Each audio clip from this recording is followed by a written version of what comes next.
Hey everyone, welcome to Budgeting with Pereda Growth. Today we will be looking into the 50-30-20 rule that is really useful for helping you allocate your after-tax income. So first we are going to get started on the bulk of your income, which is 50% of it, your needs.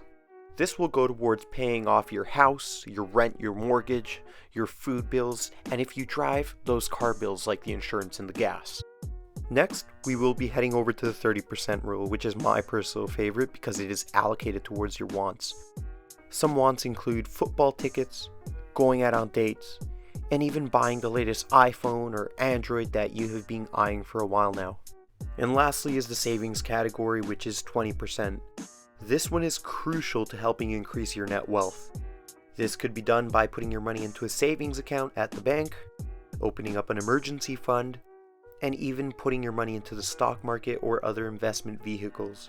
So thank you for joining us today for the 50-30-20 rule. Subscribe to stay updated, please leave a like, and remember, at Pereda Growth, we don't fear the unknown, we face it.